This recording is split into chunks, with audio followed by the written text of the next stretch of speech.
Good day, FET teachers. Welcome to today's presentation. In today's workshop, we're going to be looking at teaching writing as a process rather than as a product, right?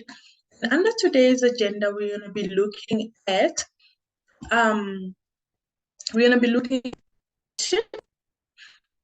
writing. We're going to be looking at the stages of process writing. We're going to be looking at essay versus transactional writing. We're going to be looking at the process approach of discursive essay. We're going to be looking at the process approach for formal complaint. We're going to be looking at the benefits of writing as a process. We're going to be looking at the challenges of implementation, and we're going to be giving you guys the platform to ask questions, and then we're going to also be looking at the conclusion. Let's dive into it, right?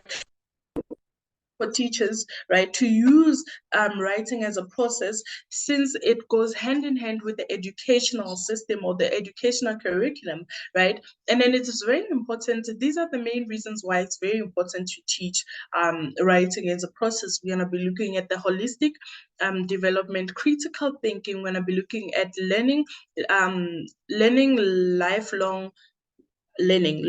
lifelong learning, right? And then under the holistic development, it says that CAPS frequently places a focus on students' overall development, right? And then critical thinking says that students are encouraged to think critically about their ideas, right? And then lifelong says that CAPS frequently focuses on how crucial it is for students to be educated, right, on lifelong learning, right? And then now we're going to be looking at the CAPS guidelines that focuses or that supports process writing, right? The first one says that CAPS acknowledges the importance of writing as a core learning ability.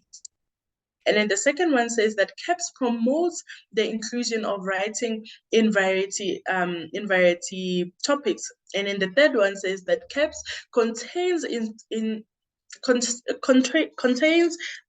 instructions of evaluating writing abilities. And the last one says that CAPS understands that, sorry about that. It says that CAPS understand the values of process writing in helping students improve their critical thinking, right? And then now we're going to be looking at the step process writing, right? That we're going to be looking at is sorry about that, there's a glitch. The first one that we're going to be looking at is pre-writing, and we're going to be looking at drafting, and we're going to be looking revising, and I'm going to be looking at editing and then publishing, right? And under the pre-writing stage, the goal of pre-writing is that the goal of this stage is to gather ideas, plan, and brainstorm, right? For example, one student might say, I want to talk about how I enjoy being in the outdoors, right? So in doing so, I'm going to talk about camping and hiking. And another student says, I also enjoy being in the outdoors. So what am I going to talk about? I'm going to talk about how amazing it is to hike the mountains, right? And then another stage is called drafting. Drafting, the goal of this step is to help writers organize their research into written forms. So basically, it says that the students should take the ideas that they've come up about and then put them down on paper, put them down on something, write a mind map, right? And not necessarily focus on language or grammar, but just putting their thoughts on paper. And then revising, on the other hand, basically involves going through the drive, modifying the work and arranging the content to improve the message and make it more impactful, right? And then editing, on the other hand, the goal of editing is to fix grammatical errors and punctuations and spellings, right? And then when we come to publishing basically is doing the work that you have done to the targeted audience, to the teacher, to the lecturer, right? And then now we're going to be looking at the stages of writing as a product, right? The stages of writing as a product gives us 4 steps, right? The first one says that model the text and read, right? The second one says that that requires thoughtful application of the attributes mentioned about, right? And then the third one says idea organization. And then the fourth one says the outcome and the educational processes. Those are the stages of writing as a product, right? We're going to difference between essay and transactional writing. So essay is the main goal for essays are informal, converse, right? It's a conventional conversational, right, type of writing, right? And an essay typically have an introduction, body, and conclusion, right? Essays frequently use more formal scholar type of voices, right? And then typically types of essays can be, people who use types of essays can be scholars, can be educators, can be anybody basically, right? As long as they're using formal types of writing, right? And then now we're going to be looking at transactional writing. Transactional writing says that writing in a transactional style is clear and more direct, right? So basically transactional writing is direct, right? It doesn't take time to write it. It's very short and directed, right? It says that many different types of people can use it. A single person can use it, or a group can use it, right? Writing a transactional transaction writing using writing as transaction is very brief and direct, right? Then looking at importance of understanding the difference between essay and transactional writing. So now we're going to be looking at 4 reasons why it's important to understand the differences. We're going to be looking at effective communication, professionalism, efficiency of time and resources, and academic achievements, right? Effective communication says writers can effectively convey the message by knowing when to use each type of writing, right? And professionalism says that using the appropriate writing style in professional settings improve professionalism, right? And then efficiency of time and resources says transactional writing is frequently more effective in communication, simple instructions, and more informal, right? And academic achievements is understanding the difference between essay and transactional writing is very crucial for academic achievements, for academic achievement environment, right? We're going to be looking at discursive processes. Under discursive processes, we're going to be looking at the writing stage, organization and planning, writing essays, and we're going to be looking at editing, and then we're going to be looking at proofreading, right? Then under pre-writing stage, students must select an appropriate topic before they begin writing, right? And then organizing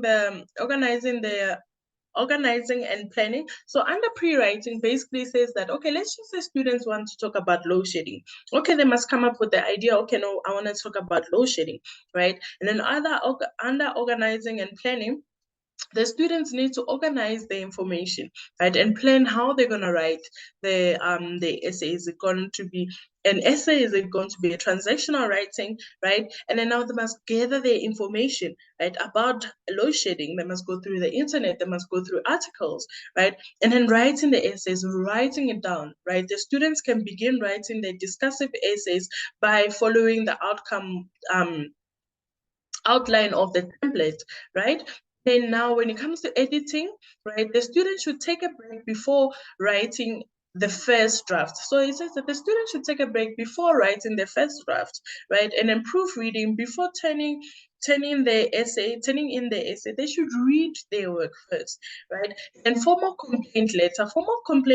It says that you need to identify the problem, right? And then you need to gather information, and then to reset the recipient, right? And then it says that you need to compose the letter, state the expectations, provide the contact information, proofread and edit, and then send the letter. So if, let's just say, for example, you want to talk about the issue of water in the local area, right? So you must identify the issue. So now I've identified that we have problems in our area, and it's not just my household, it's all the households in the area, right? I want to gather information, take pictures, ask everybody around the local area, research the recipient. Who am I sending this letter to? I'm sending the letter to the municipality, right? And then now we're gonna compose the letter, write the letter. Now I must complain. I must make sure that in the first line I state my problem, right?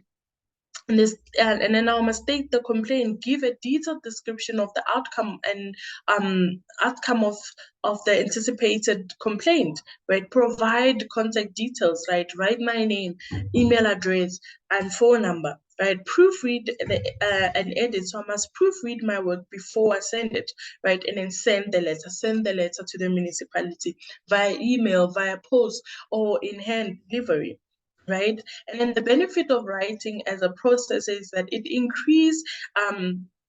it's a great increase in students' writing ability and is one of the main advantages of teaching writing as a process, right? Confidence booster, right? Teaching writing as a process might help students feel more comfortable about their writing skills, right? Individualized learning, the chances of individualized learning is more significant benefits for teaching writing as a process, right? Transferable talents, instilling writing as a process and a student develops transactional talent, right? And now we're going to be looking at the challenges of using the process, right? One is that it's time consuming, right? There's a lot of information when it comes to writing. There's a lot of information when it comes to how to implement the stages, right? And then it says that assessment complexities, right? And then it says that finding the establishing suitable key performance instructions. So finding the right steps to take, finding the right way to write a letter takes time. All right. And then it says that resistance to change. So a lot of people won't necessarily want to change the way they've been writing essays to fit the new ways of writing essays, right? Students will find it very confusing. Balancing creativity and instruction, right? Finding the ideal balance between conventional procedures and leaving room for original problem solving, right? And then now we're going to be looking at the conclusion. So process writing basically techniques share certain characteristics with task-based learning in that they provide students with a lot of altitude within the assessments, right? And it says that process writing approaches, however, do not dismiss the interest in the final draft and outcome. So this is the end of our presentation. I hope you enjoyed it. Thank you.